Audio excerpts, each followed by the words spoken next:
So, good morning and good afternoon for some of you again. On behalf of VVOB, I would like to welcome you again for our follow-up session on reading for meaning. And it's my pleasure to be your host again today. So a special welcome to last week's presenters as well, Professor Huong from Vietnam and Mrs. Alhoed and Mrs. Hebrecht from Belgium. Mrs. Mangal Parsat from South Africa is excused for today. So you can go to the next slide, Sutkin. Yes, thank you. So as you know, in the next hour and a half, we would like to focus on the assignments that we launched last week. So this was based on the valuable contributions, of course, of the presenters. And as you remember, Professor Huong discussed the factors which affect reading performance of early primary grade students in Vietnam. While Mrs. Mangal Parsat talked about refining the reading landscape in English for first additional classrooms in South Africa. And then, of course, Mrs. Algood and Mrs. Hebrecht presented ingredients for a successful reading policy at school. Now, in a minute, I will briefly repeat the overall assignment that we gave, and then we will dig into it by using a stepwise approach. So based on our time schedule today, we provide more or less 12 minutes per step. And I will repeat each step, and then directly after that, we request your input for that step. So again, please don't be shy to share your ideas and your suggestions and your experiences, because this is the only way to make the session, let's say, valuable for everyone. And then after your input, we will give the floor to the presenters as well, who can comment on your input, of course. And if time allows, the presenters can also provide some additional examples. So they have prepared some, but of course, we first want to get your input as much as possible. And then we move to the next step, and so on and so on. So after we have covered all 4 steps, we will open a more general Q&A as last time. And there you can formulate again remaining questions, your comments, and we will finish today with some take-home messages from the different presenters. And as you might have noticed, our group today is much smaller than last week, and therefore we would like to change our modus of interaction. So basically, there are 2 ways to get the floor today. You just type Q in the chat box, and then one of our moderators will give you the floor. Now, if you're really shy and you don't want to take the floor directly, you can type just your full question in the chat box, and then one of the moderators will take over. But of course, we want to emphasize that you don't have to be shy. The working language is again English, but don't be shy to formulate your question yourself, because that makes it even more interactive than only through our moderators. So next slide. Yeah, in a nutshell, so this is just the overview of our assignment. So we asked you to describe at first we asked you to describe some strengths and some operating points of your school when considering the key ingredients of a successful reading policy. And we also asked you to overthink some risk factors and how multilingual strategies could be integrated to overcome these risk factors. And then finally, we also invited you to bring a good practice to develop adequate reading skills of multilingual children you have observed or you practiced yourself, as we said last time. So I think that when this is clear, we can move to our next slide, and then just, we can just repeat this next slide. So my question here is, who wants to share some strengths and or operating points of your school when considering these key ingredients of a successful reading policy? So is there any volunteers at this point? So please type Q in the chat box, as I said, and then Jill or Emily can give the floor to you. So let's wait a few seconds. So maybe there's someone who wants to start off. So Jill, I'm not sure whether there's already someone. No. Ah, yes. Oh, yeah, I see one. Yeah, Anne just wants to ask a question. So Anne, the floor is yours. Okay, I'm not sure whether you can see and hear me. Yes, perfectly. Yeah. Okay. I'm used to opening a meeting. That's why I just raised my hand to get things going. As some of you know, I work in a teacher training center, and one of the things that during all the years that I was working there, I think it's about my 30th year, I kept on reading to students. I read out of children's books. I start every lesson in every class. I start by reading from a book that I personally like or discovered. And I invite them during those little 5 minutes when everybody is still waking up to get into the class. I invite them to do the same in their practice. And this year, since we came into a more digital context, I invited them to do it on a Padlet, which is a kind of a blackboard for a school, but a digital one, in which everybody who discovered a book just put the frame, the cover of the book on the Padlet, and a little 1 minute reading to everybody. So in this way, we share the books that we discover, and for them, it's a practice to just read out loud to people. It's a very old technique, but it works because they do it in class, they do it in their primary practice, they do it, they pass it on. So it's something that they like because it's a moment of a small moment of getting into the classroom and getting into an atmosphere, and I try to connect it to the topics that are very important at that point, actual topics. That's it. It's very simple, but it's the only thing I have been doing all my practice, and I think it works. Okay, thank you very much for this this valuable contribution. And I think maybe before we move on to maybe another input, is there anyone from the presenters that would like to comment on this approach? Marlies, Jona, or Professor Huang?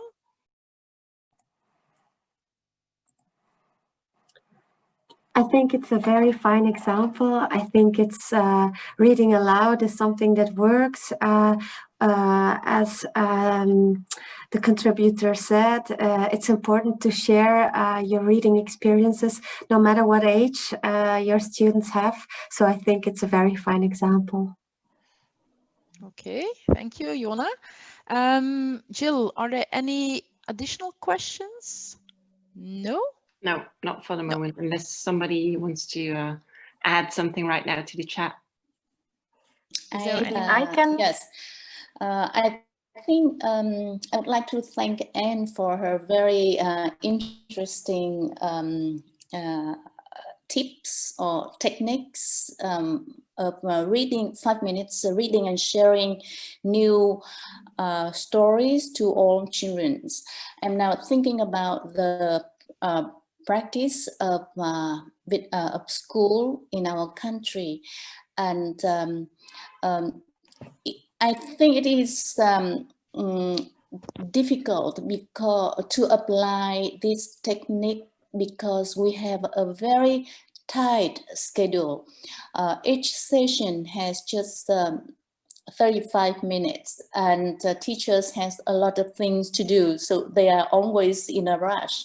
I'm thinking about how we can just take this good experience from Anne and just show it to our primary school teachers so that they could also spend a few minutes reading an interesting stories to small children, so that stimulate and promote their motivation and interest in reading. I think this is a very good technique. Thank you very much. Thank you, Professor Wong. Marlies, do you also Yeah. want to comment? Well, I just wanted to add that I think if you remember anything from your education, I think this is what teacher training students will remember. They won't remember all the grammar and stuff they learned, but they will remember the teacher who read to them. Yeah. So. Correct. I see that Anne has another question. No, I just want to answer to Professor Wong that it's important, I think, to overcome the fear of losing time, because you gain a lot in those 5 minutes. You gain a connection with your students, you show yourself, you show what is important to you, and you invite them to show what is important to them. So that's why I do it. I don't feel it as a loss of time. Yes, I do agree with you, but I'm just telling you the practice of our teachers. They are always in a rush to catch up with the very tight schedule. And so I'm now thinking about how can we just encourage them to practice this. It's really, thank you. Thank you very much. I think if there's no further questions on this step, okay, then I'll think that we still have some time for one additional example that was provided by Jona and Marlies. So Jona or Marlies, is there someone? I think that Sutkin can move to the next slide, and now maybe they can show their example as well. So I give the floor to both of you. I'm not sure who is going to start, but you can share maybe your example as well.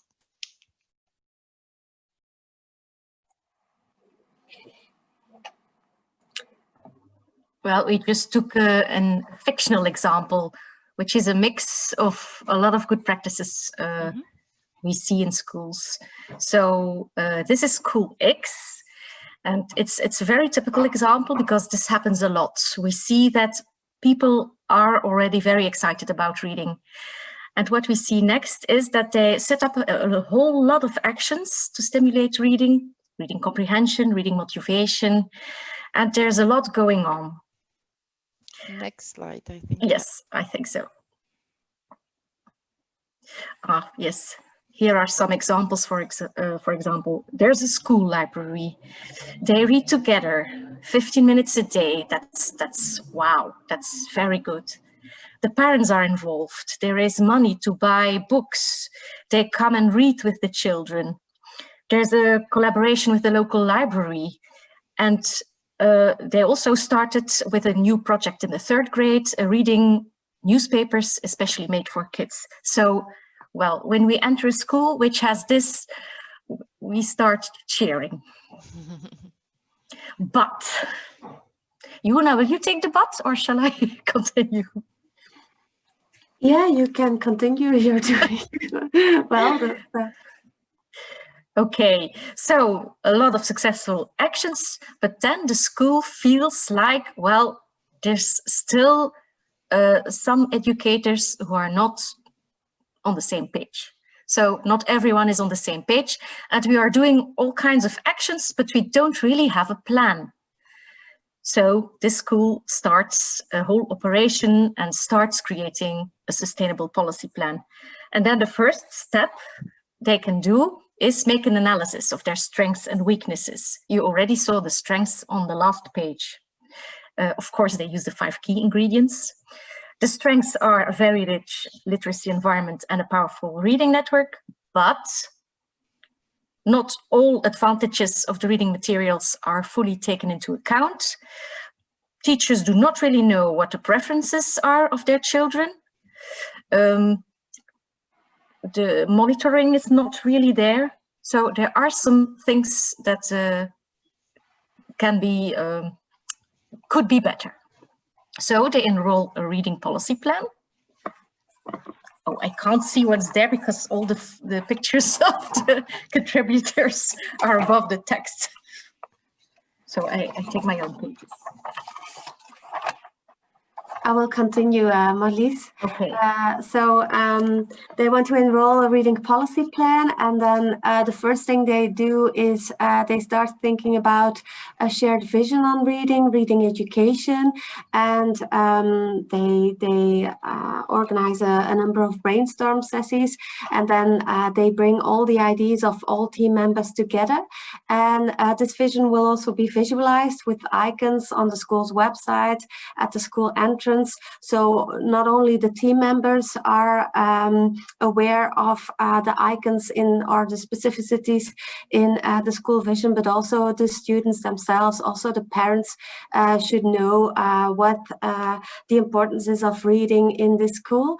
And a professional trainer, in this case Marlies and I, we help schools to install effective and motivating reading instruction, and we guide them to monitor the reading results. So in fact it is there is a little bit of fiction, but actually we went to this school like 2 weeks ago, and it's a school with a very powerful and literacy-rich environment and a very enthusiastic team. And there are a lot of brilliant actions, such as reading aloud, such as a strong connection with the library. They even they are involved in the Kinder- en Jeugdjury, so it's a jury for children to evaluate books. So there are a lot of very specific activities, but still after 3-4 years, the team notices that actually they don't know why all the actions happen, and they really ask for a sustainable policy plan and a vision towards the future, and a number of goals and actions spread in time. So that's the example we saw just a few weeks ago. Okay, thank you very much. I think that made some things even more clear. So thank you very much. I'm looking back to Jill because I think I saw another queue in the chat box. Is that correct? Another comment? It's not a queue. It's somebody who added to the discussion, who said that in South Africa they have a similar program where time is allocated to drop everything and read, and the entire school spends about 5 to 10 minutes to read. Okay, perfect. Is that someone that wants to add a little bit more itself, or just probably just formulated the comment? So, but if that person wants to take the floor, that's of course also no problem. So I'll wait 1 second. Is that person wants to add something? Yes, it's Fatima from South Africa. Hi. Yes, just wanted to confirm that is a powerful strategy, and it's exciting in South Africa that the entire school would drop everything and read. So some schools would do it for 5 minutes, and I think it's a maximum of 15 minutes. The only challenge is much of that reading is done in English. Mm-hmm. So if we could move that to exploring, adding other languages of the learners in the classroom, I think it would be really good. Mm-hmm. So thank you for the opportunity to share that. Okay, thank you very much indeed. I think we discussed that the role of the mother tongue and the added value of the mother tongue also in classrooms. We discussed that also last week, and we will discuss that a little bit further, I think, also in the next minutes as well. So thank you very much, Mrs. Osman, to share this with us. So I think then if there are no additional comments or questions here, no, then we can move to our next step, I think, and also the next slide. And thank you, Sutkin. So in the second step, we asked you to overthink risk factors, and also how, the risk factors, specifically those that were mentioned by Mrs. Mangal Parsat last week. So the medium of instruction, but also the family socioeconomic background.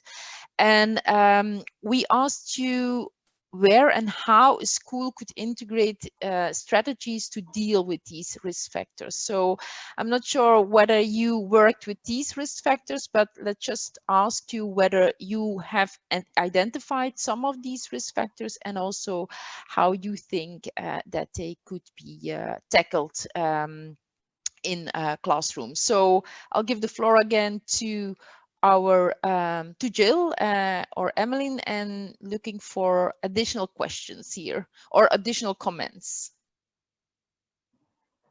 Jill, any? For now, all is quiet. It's still quiet. It's Monday morning, so maybe that's that's the reason. But is there anyone who wants to share, or just maybe add whether they acknowledge the fact that, or whether you also experience the fact that the medium of instruction, as Mrs. Osman also just referred to, the medium of instruction, and also the SES, the socioeconomic background, whether that you also experience its influence on reading and reading performance, and reading, the evolution of reading in a classroom. So is there anyone who wants to share something here? If nobody wants to share, I can maybe switch my role again from moderator. Okay, perfect. Perfect. Because I've participated in a number of projects with a number of functions myself. But one of the things a school that I worked with once did was to get parents more involved. Is that they would make sure that because there was a problem to get parents or certain parents to the school, and to get them involved in the way the school works, and even get the whole educational system, how it works, to get that message across. So they tried a number of things, but the thing that was most successful was to work with an organization that offers Dutch language courses, and to organize that in the school during the daytime school time. And so the focus of those lessons would always be things that their kids would be doing at the time, and they would use that to teach them Dutch, and to get to cross or bridge the gap there is, and then to get them more involved that way in school working, so that they could also get parents to become a reading parent, even if it's only even if it's just in their native language, because that way they could introduce that multilingualism in the class, in the school, because obviously not all teachers speak all the languages. So that was a way to get parents more involved. And another thing that I once did with a school was to get students more motivated, especially the ones from a lower economical background that didn't really get the drive to read, was to give them the responsibility to read out fairy tales to people from kindergarten. So you gave them a responsibility to do something, and not just to say something about what they read, and basically put them in a pupil position, but we made them sort of the teacher, and we gave them the responsibility to read out loud and to prepare fairy tales for people, for students, or no, pupils in kindergarten and first year of primary education. And that really worked because they were really working with the stories. They wanted to get to the whole reading part, even though it was only at that time fairy tales. They were a bit older, but they got that intrinsic motivation to pick up a book and to do something with it. So yeah, these are two experiences I'm always happy to share. Very interesting. And do you think that if you just look at the socioeconomic backgrounds, because probably there will be a mix of backgrounds there, that you could reach the same, or that you could reach all the different backgrounds, or did you see any difference there, or didn't you look at that? The school that did that, they were to be honest, those are all pupils with a low economical background. So yeah, it was hard to distinguish the fact whether or not we would see a different thing happening there. But one thing that one student said to me was that she practiced it at home with her brothers and sisters. So because she really wanted to be prepared to do the reading out loud, she started reading at home for her brothers and sisters. So that was something that I really enjoyed hearing, because of course that's what we want, that to get people at home to read as well. For sure. Thank you so much, Jill. And I see now we have an additional question from Daisy. So Daisy, just take the floor and just share your experience, please.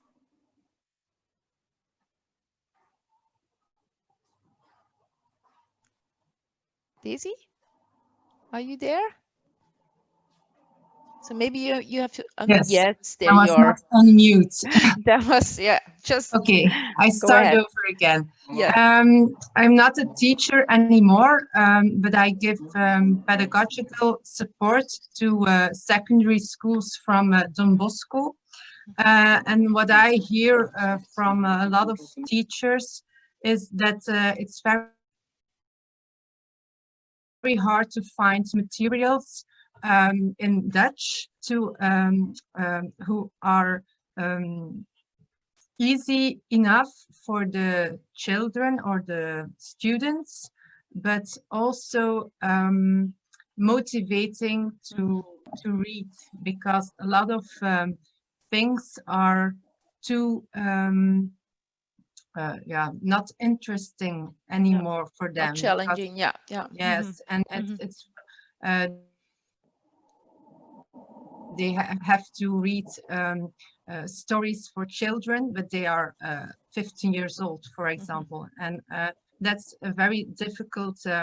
It's very difficult for teachers to find reading materials for secondary school students. Yeah, I think that's something that we hear more and more, and that's indeed true. There's a difference between the level of the story and, of course, the level of the grammar and the level of the vocabulary. So there is a mismatch there, because, of course, you don't want to get those 15 years old that they have to read about the tree and the ball, to say it very simple, but I can imagine. But I think that I'm not sure, and I don't have the references here, but I think that there is a group who developed already some material to fill that gap and to prepare more texts and materials that indeed have a low reading level, let's say, but at the same time is challenging in the content of the story, and that's what you're looking for. So maybe we can check that and share that with the group as well.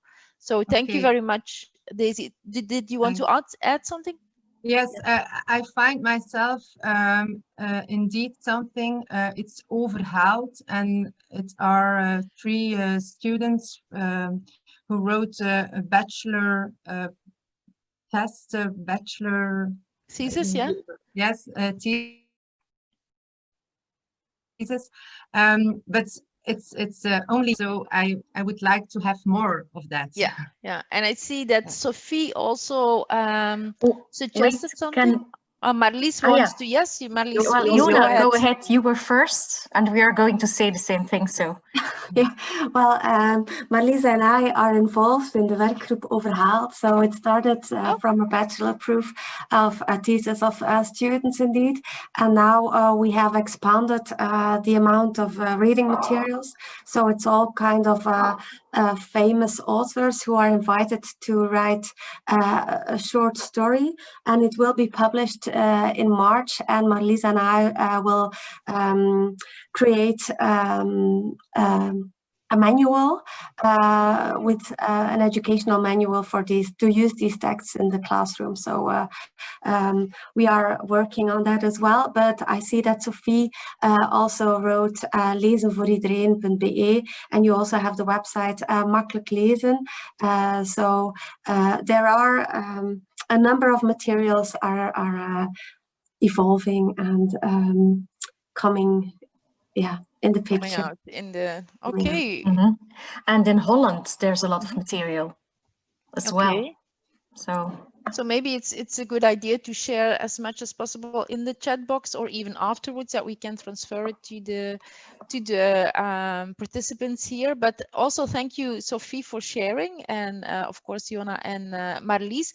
And then maybe I can also ask Professor Wong, because I introduced this step in the wrong way, because of course Mrs. Wong was the one who also talked about these risk factors. So I'm not sure, Mrs. Wong, do you want to comment on some of the things that were mentioned by the participants?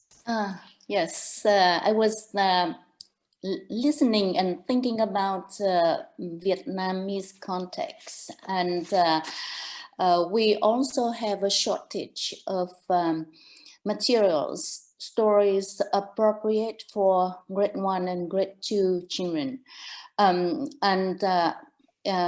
Particularly right now, we are on the way to write new textbook for the reform of curriculum. And it's so difficult to choose the right, the appropriate stories to be included in the textbook.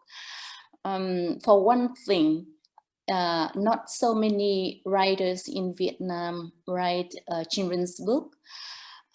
For the other hand, we would like to use adapted stories from foreigner authors, but then we cannot get how to say it, permission, authorization from the publishing house to use this textbook. So this is a very this is a huge challenge for Vietnamese textbook writers, especially for primary, early primary grades. This is one thing that I would like to tell you, and right now we are still very much struggling with finding appropriate textbook to be included in the books. And the other thing I would like to comment is that there is also a lack of reading materials or friendly, rich reading environment from poor families. So children coming from poor families do not have, especially from remote and mountainous areas in Vietnam, children do not have stories to read at home.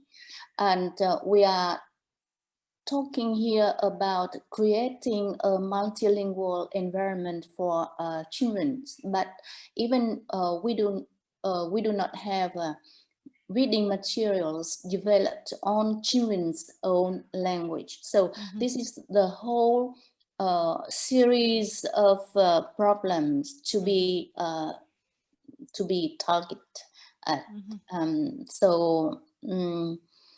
this is that. And of course, medium instruction, allowing children to use their own language is, of course, very important. And it's the key to tackling the problem of children's lagging behind and drop out from school, of course. But yet it's a long way. We still have to do a lot to solve this problem.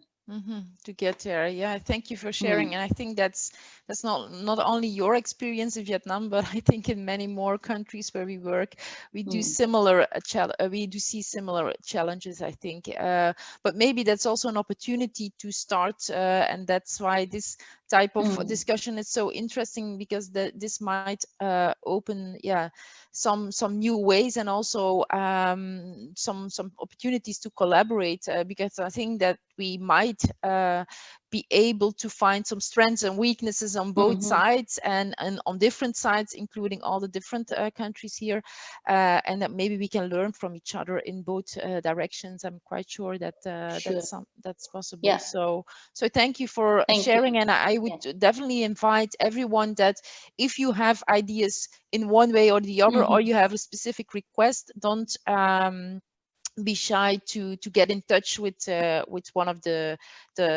participants, of course, and to see whether a future collaboration could be targeted, because I think it's an excellent opportunity via this channel. So thank you very much. Is there any other comment or question, Jill? Otherwise, we'll move to the third one.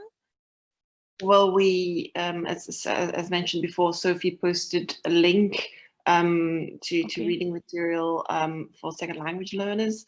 And she also mentioned the list strategy that is used in a lot of secondary, although that is increasingly used in the schools from a specific educational provider. But she also indicates that to integrate the multilingualism in that strategy, it's a challenge. It's a challenge, yeah. as usual, as always. Okay, then I think we can move to our third question, or third step in our assignment. Oh, of course, yeah, we had another example, but I think that maybe we can leave that. So we can just go back, step 3, yes. Yeah, of course, it's a little bit overlapping with our previous slide, but maybe just to add, so we asked you to re-look at the strategies, and that were presented by Roshida Mankalparsat from South Africa last week. And we asked you to select 2 strategies or support mechanisms and link these to the reading policy framework that was presented by Marlies and Jona.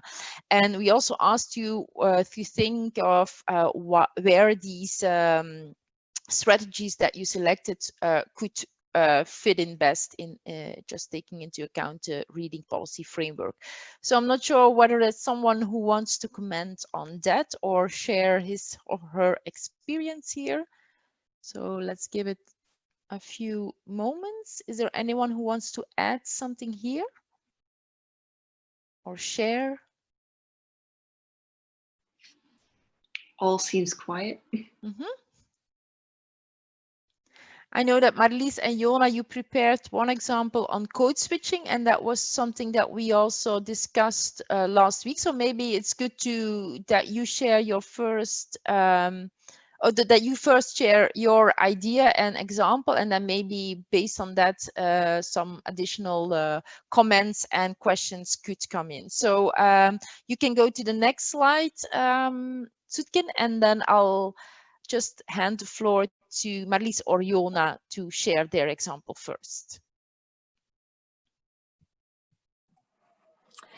Yes, the example we would like to suggest is to accept code switching, for instance, during the discussion of the meaning of the text and to enforce the meaning of the text. For instance, you could look up or you could dive into the difficult words of a text before the reading process, and you could ask the students if they could translate these words into their own languages.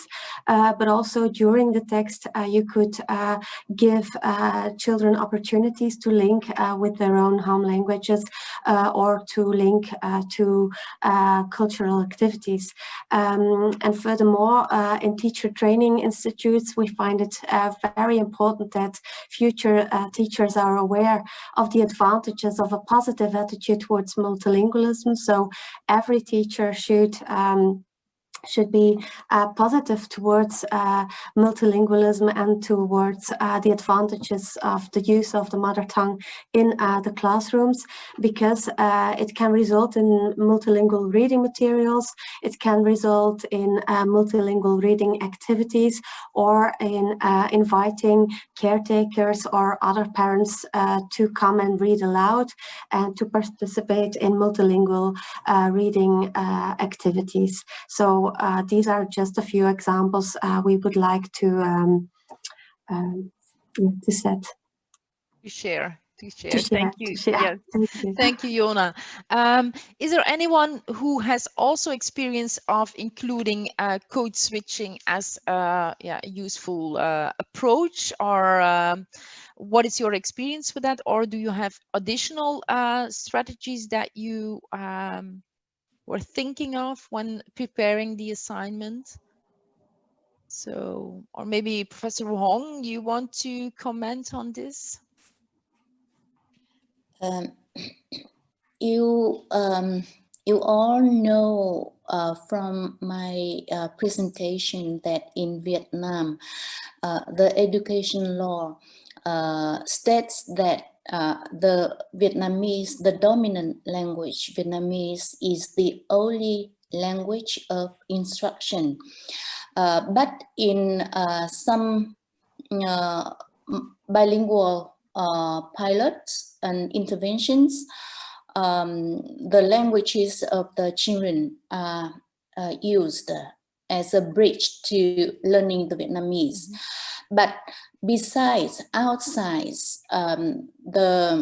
these pilots, teachers are afraid of using children's local languages because they are afraid of being punished. So this is very sad, because teachers who especially are bilingual, who can speak the languages of the children, know that it is a good practice, and they by using children's language, they can help children understand better the language, the contents of the lesson. So this is kind of another challenge that we have to overcome in order to scale up the bilingual education in Vietnam. This is just some facts from Vietnam that I would like to share with you. And so we are all aware of the challenges that we are facing in this in this endeavor.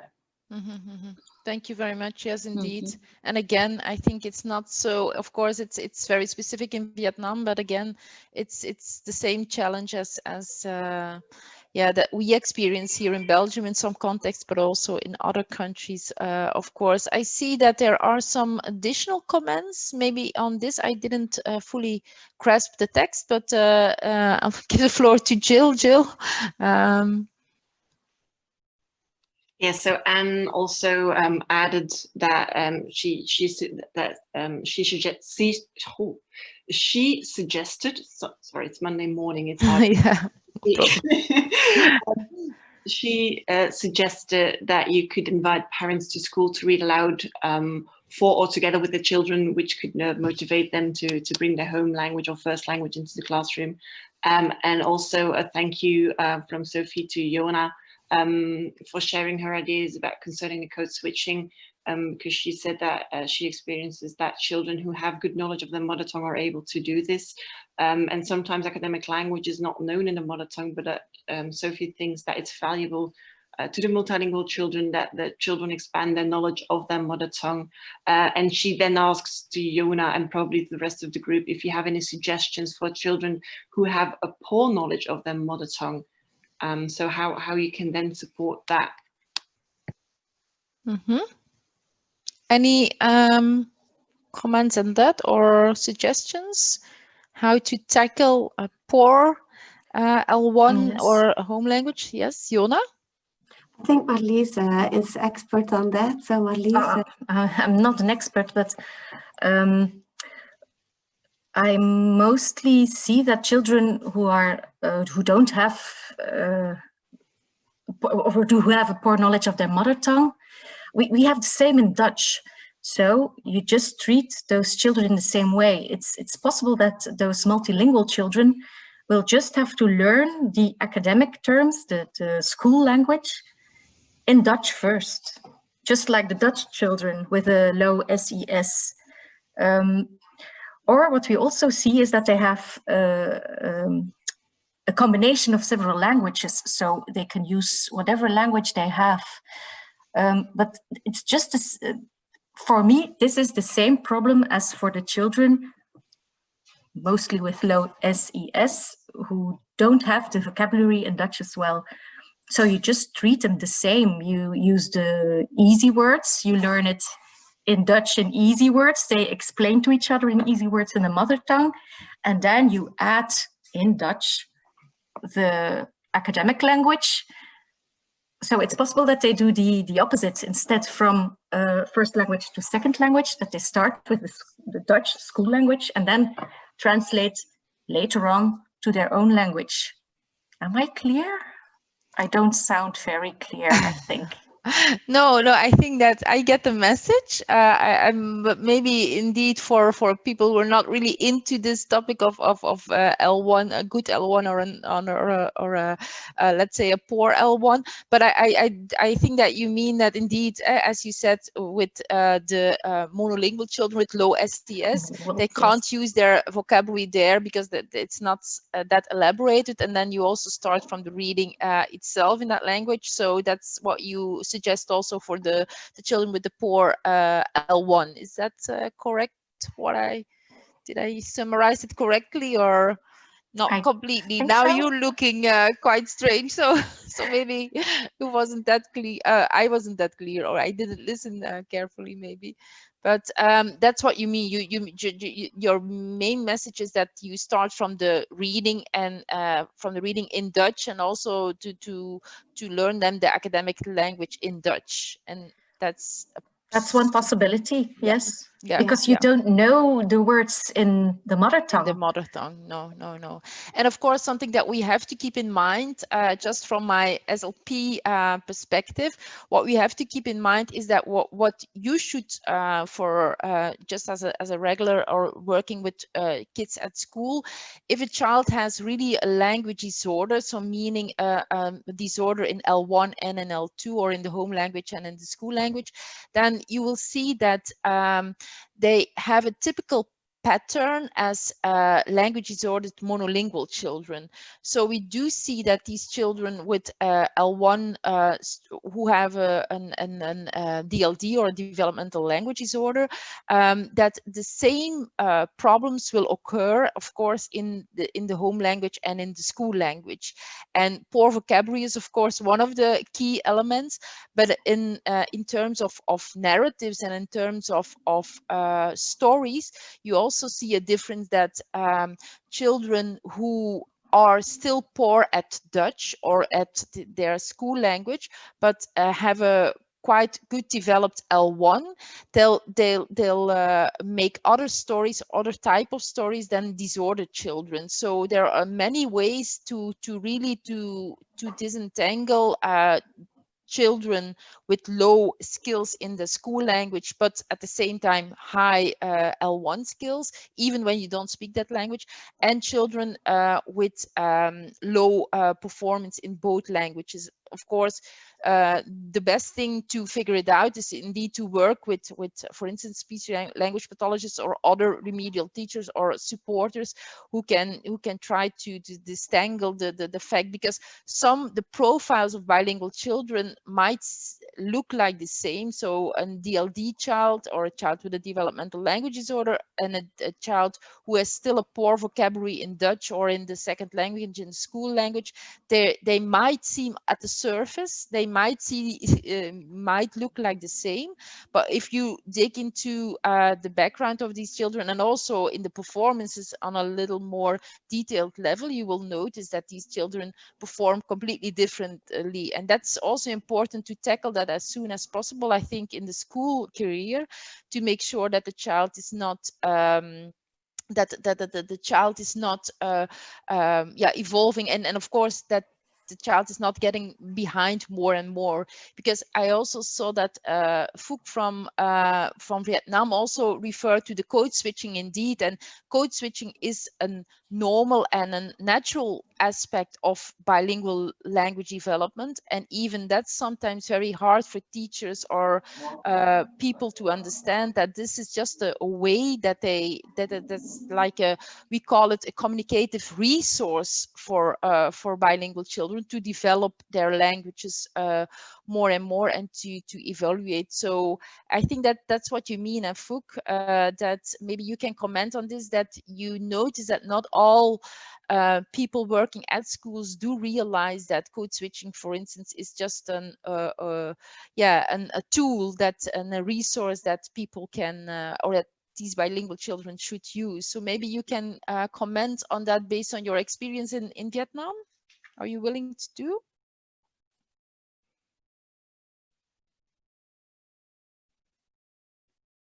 Is Phuc, are you there, or maybe just chill? You can then just repeat. I think he mentioned something about code switching.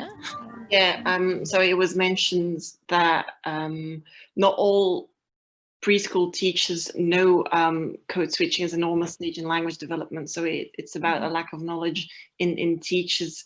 And that one way we are that they are doing it there is to help preschool teachers with a better understanding of language development stages, and just to inform them that code switching is a normal thing and that children are allowed to make a mistake, and that is basically part of their cognitive development in the way on which Sophie added that that it's a very important point, a very important topic, and that teachers really need to be informed and have to have the knowledge to embrace the children's language development and to understand things like code switching. Yes, I think we all agree that it is a resource, and that we should make full use of that resource, because we do know that when using that resource, that children will also develop, especially when they're not DLDs. Okay, thank you, Phuc. No, thank you for your comment and your clarification. So is there anyone else who wants to add something here? Or comments? No.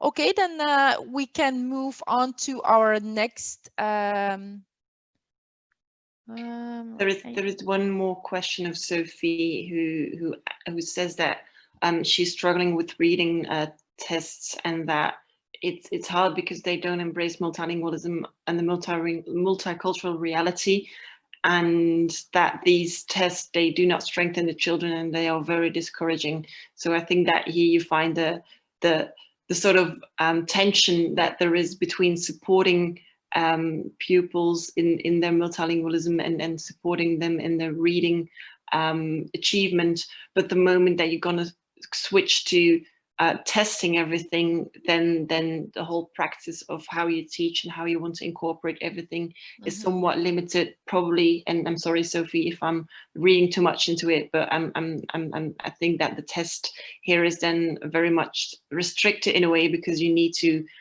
reach curriculum goals and you need to reach specific elements. So that's why a test can be discouraging, although we want everything to be as stimulating as possible. Correct me if I'm wrong, Sophie, so please unmute yourself to add anything if I've translated your question incorrectly.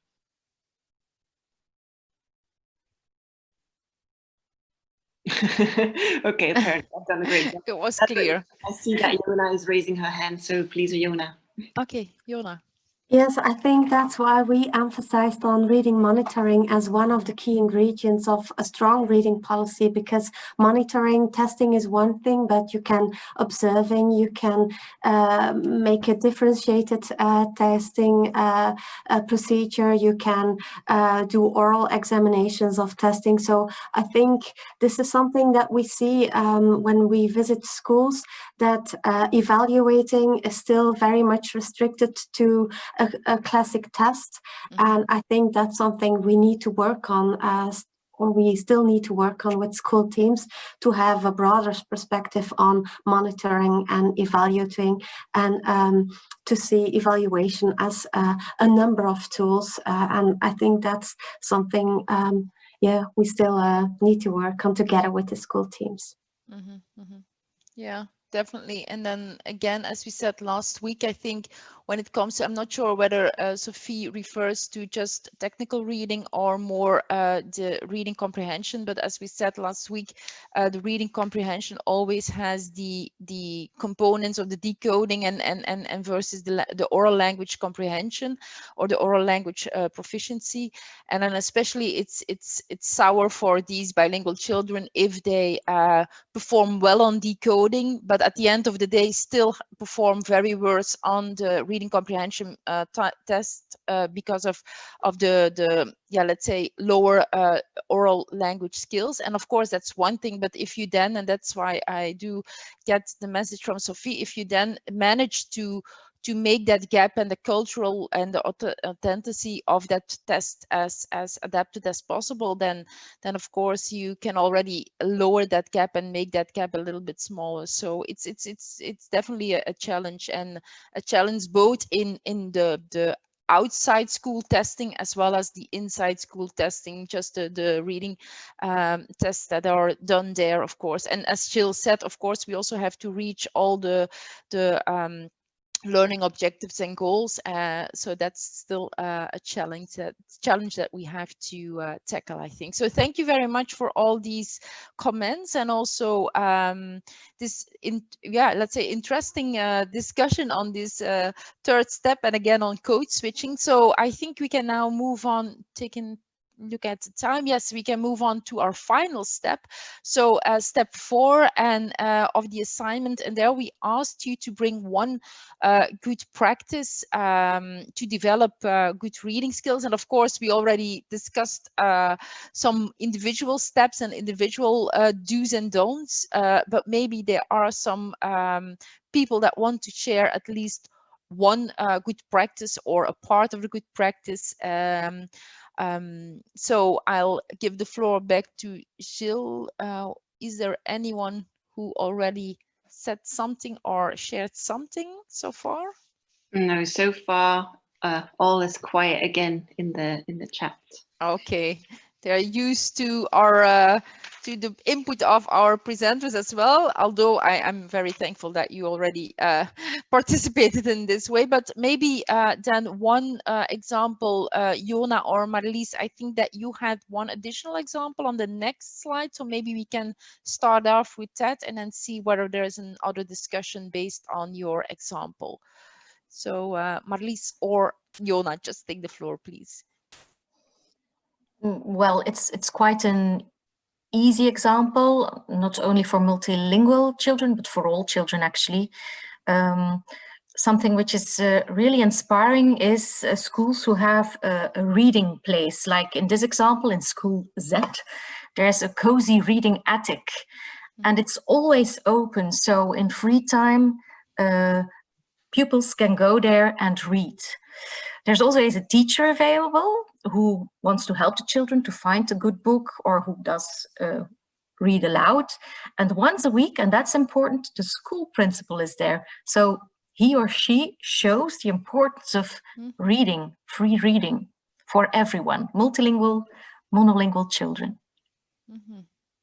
Yeah, that's indeed very encouraging. If you know that the head of the school, especially for those children, if you know that the head of the school is also think it's important or shows his or her interest in that sense. I see there is an additional comment coming in. I didn't see from who, but Jill added that there is a similar example in a school familiar to her. Maybe yes, maybe it's the I same. want to add something to this, if I may. Yes, of course. Okay. The reading corner is in that school when you enter in the hallway. It's a big hallway, and the reading corner is visible to everybody entering the school. And it was a very official opening with somebody giving a speech, one of the children giving a speech. And the reading corner is working during break. They have this structure in which every class can, during break, they can go to the playground, but they can also go to the reading corner, and they can donate books or swap books if they want. And it's also what Mavis said, when the principal is there, it's very official. So the children feel as if they are very acknowledged in their reading. So it's very important, but also for the parents. And they invite parents, instead of giving a present for the birthday, which is usually candy in Belgium, they encourage parents to give a book or to donate a book for the school library corner, which is, well, sometimes done by parents. So that is also involving the parents a bit. Thank you very much. I see there is another question, but maybe before turning to that question, I just want to ask Mrs. or Professor Wong, because you also talked about the motivation and then also the parents, involving the parents. You see that some examples here in Belgium indicate that when involving the parents also to read at school or in school or in one or another way, to involve them more in the reading process. Is that something that would be feasible in Vietnam? Because you talked already quite some time about the remote areas, of course, the mountain areas. So would it be an option to have parents at schools and to get them involved in the reading process, or is that not a let's say, a feasible option for Vietnam? There might be different programs going on, and I am not sure that I know all of them. But with the new curriculum going on, starting from this academic year, so since grade 1 for all children in Vietnam, since grade 1, so every week children have one collaborating reading hour. This means that this week the teacher assigns the children to look for a story or a poem or even an article relevant to the topic of the week. And so they will bring that story or poem to the classroom, and during that hour they will read in groups. So they read to each other and discuss about the contents of the story or the poems. Sometimes children from poor areas, they cannot find stories as request by the teachers, then the teachers should provide students with relevant reading materials, either from classroom library or from school library. So in this, I think I can't say right now this is a good practice, but this is what's going on in Vietnam right now. And we hope that this will develop a good reading habits for the children and stimulate them and develop for them a good reading culture. As with regards to your question, whether we can invite ethnic minority children to schools, I think this would be very good, and I think that's one of the the 5 ingredients from the good reading practice, right? So creating a good reading networks. Relating to the collaborating reading hour, if children can read at school, in the classroom, they can bring or they are encouraged to retell or read the stories to their parents. And even if the parents are illiterate, they would listen to their children, to the stories of their children. And I know that in some schools, but I'm not sure how popular that practice, they invite parents, ethnic minority parents, to schools to attend culture activities. I'm not sure whether they have invited them to the reading practices, but this could be a very good suggestion.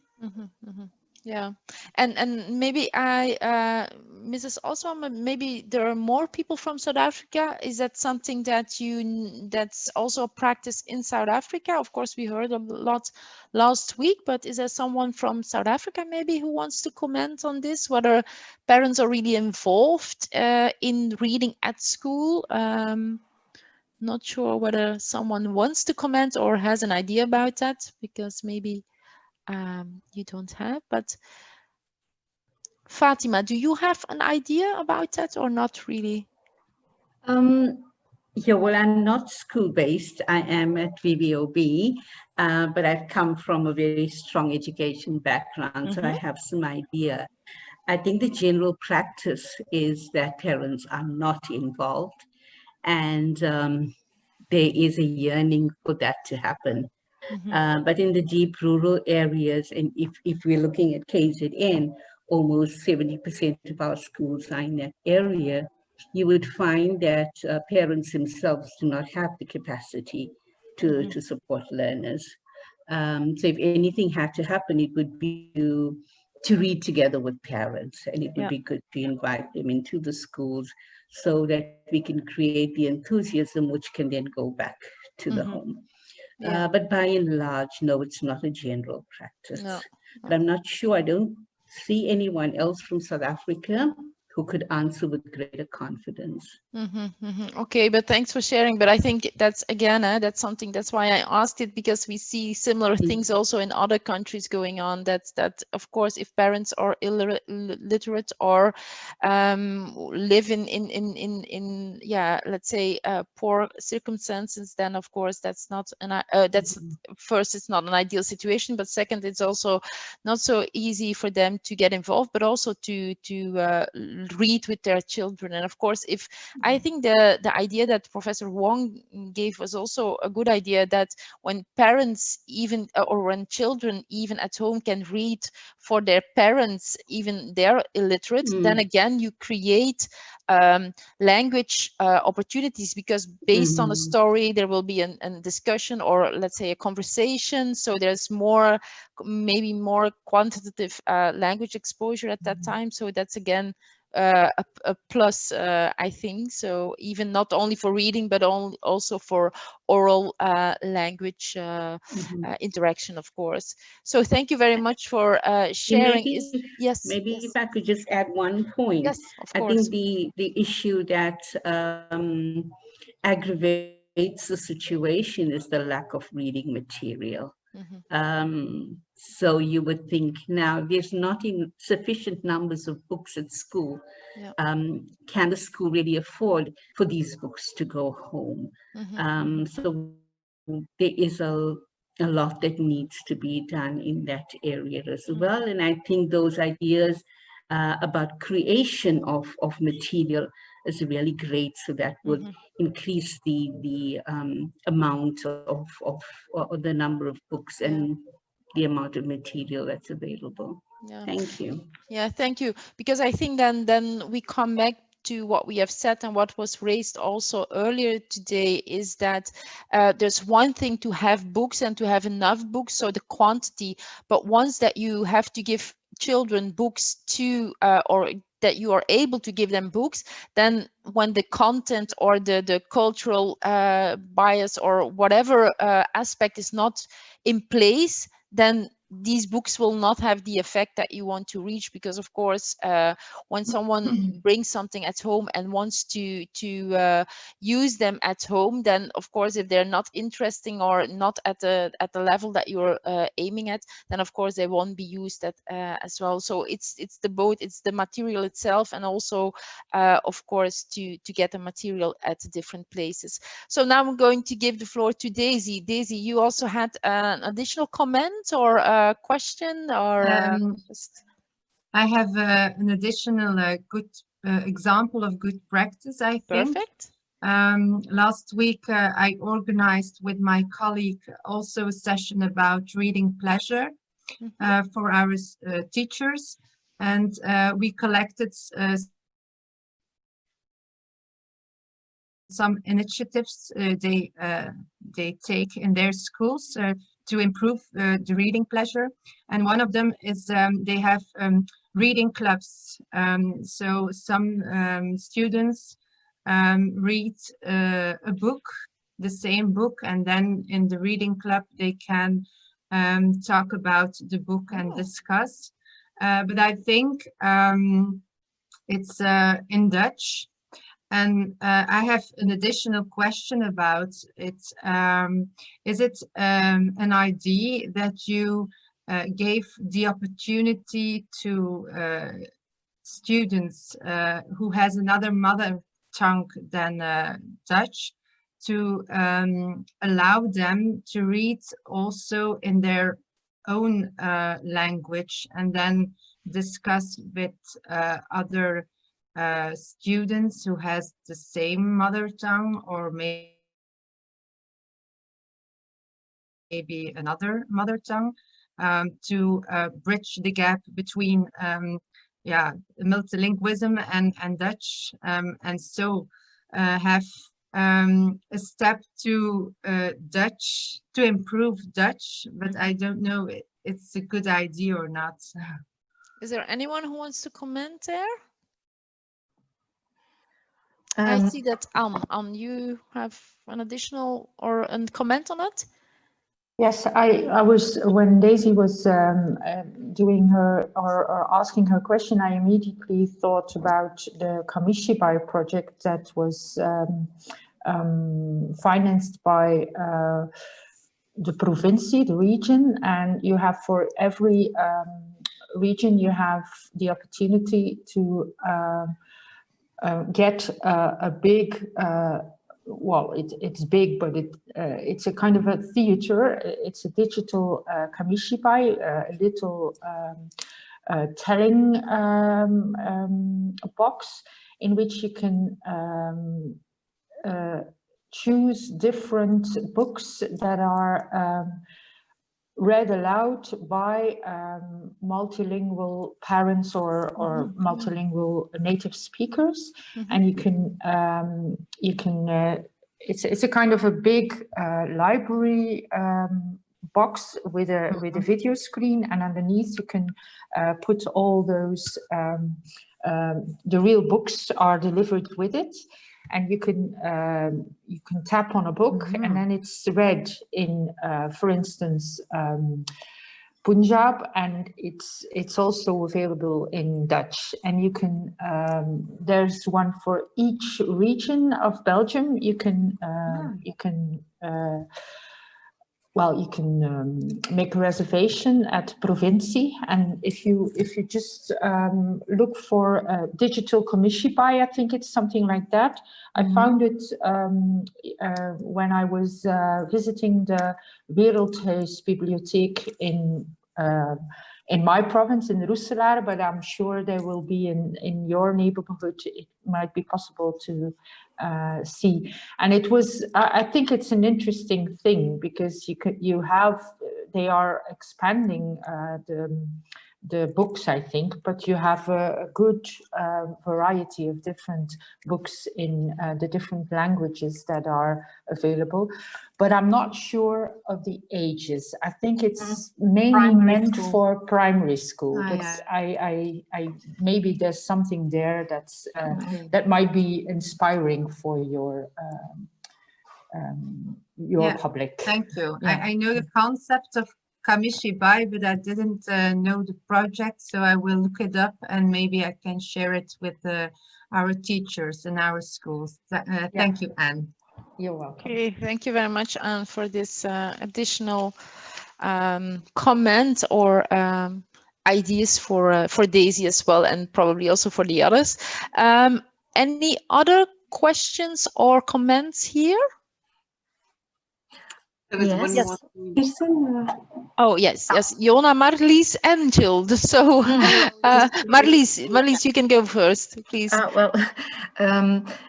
I was not sure if you meant, Daisy, that the pupils read the same book, but then in different languages, because that for me is perfect. That I don't know. So there were a lot of some teachers explained their initiatives, but others typed it in a Google document. So the teacher who wrote that didn't explain it. So I don't know, is it only in Dutch and the same book, or different books and in other languages? I don't know. Okay, Jona. Yeah, I would just like to contribute to Daisy, because I heard you say that the purpose of the activity is reading motivation. And if that's the purpose, I don't think it matters in which language the students read, and even more so if they discuss about the book in the instruction language, then it's still a good exercise in discussion and in oral activity. So I would say yes, if students themselves prefer to read in another language than Dutch, why not, if reading motivation is the purpose? Okay, thank you. And then I'll give the floor to Jill. Jill, you had an additional thing? It was just something that was said in the chat from Phuc, who mentioned that in some remote areas of north of Vietnam, there are clubs, sort of reading clubs and child play for ethnic minority children, and those groups are being operated by parents or local volunteers, to get a reading after school more popular, and older children here can also join to support younger children to read books. So that was just a remark in the chat that I highlight. So another additional example of how we can organize things where we involve as much as possible parents, and also school environment, of course, and the children at first. So thank you very much. Looking at our time, if there are no additional, I think we already, so we can go to the next slide, and our next slide was the Q&A, but of course, I think we already covered some of the Q&A questions, but of course, you're still free to add additional comments. We still have a few minutes, and then we will finish, because I will finish today with some take-home, or not I, but my presenters or the presenters will finish with some take-home messages, or at least one. So I'm not sure whether it's there is still a question, a comment, something that you want to share in the group, more overall, more general, that's if you want to do that, please do now, because then we'll give the floor to the presenter for a final take-home message. So Jill, I'm not sure whether there's still someone who wants to add something or still has an additional question. There was not really a question. There was a mentioning of who says that sometimes she invites students to read a very familiar book in their home language, and that everybody knows the story, but they just hear it in an unfamiliar language. But through the illustrations and the gestures, and then the fact that they know the story, that they know is going to happen, that students are surprised on what they can actually understand of the story, even though it's not in the language they understand.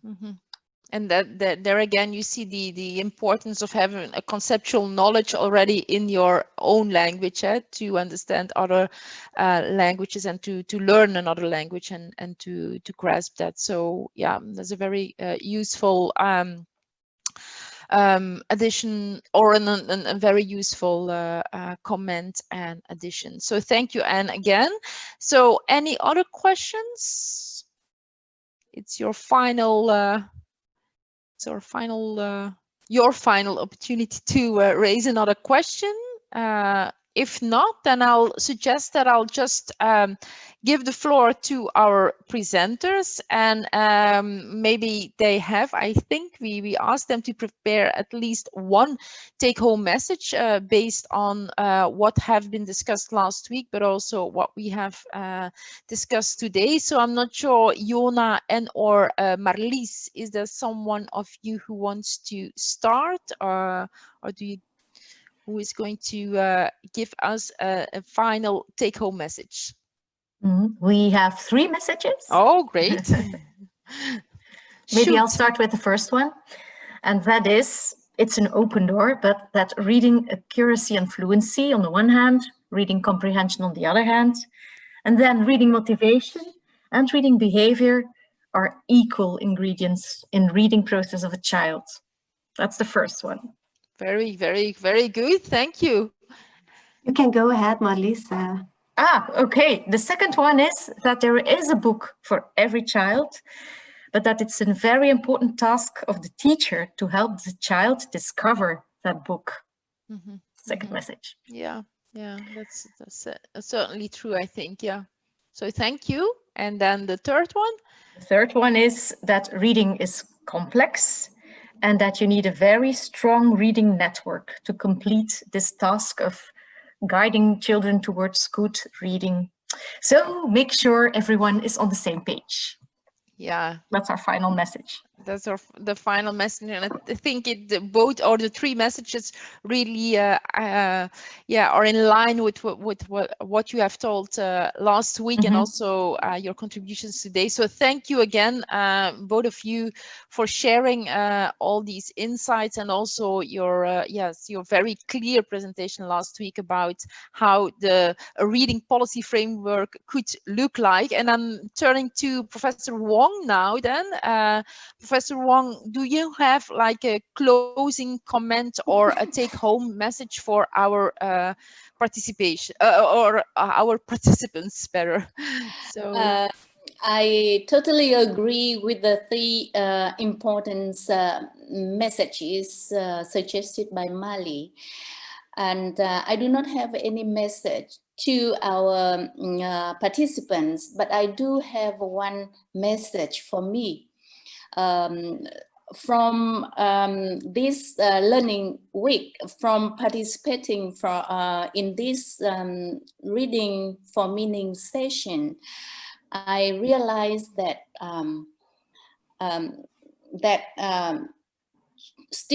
children with limited proficiencies in the dominant language should be encouraged to use their own languages. Therefore, code switching is a very important strategy. Usually, we used to think about teachers and think that teachers should be bilingual, or the language should pay more attention to teachers. But Now we should also pay attention to children and encourage children to use their own languages in school environment. So this is the message I take home for me. Thank you very much, Professor Wong. Indeed, I think we all learned something, and I'm happy to hear that you also learned something, even with your experience and background. So thank you very much also for sharing and your sharing last week and also earlier today and during our discussion. And I think that, yeah, at the end of today's sessions, of course, I would also like to thank you, of course, for your participation, all the participants. And the interaction. It was a small group, but I think we had a lot of interaction going on, so that's always nice, and I hope we all learned something. I definitely learned some new things again. So and of course we would like to invite you to join us for the closing session on November 26th, so that's Thursday. And then, of course, as last week, if you want to chat a little bit longer with one of the of our presenters of today, you can still stay in the Zoom session. We will stay there for another max 30 minutes, I think. So you're invited to stay with your questions or to raise additional questions or just to chat with them. And for all others, I would like to thank you again for being here, and please stay safe and hope to see you back on Thursday. Yes, so thank you and bye.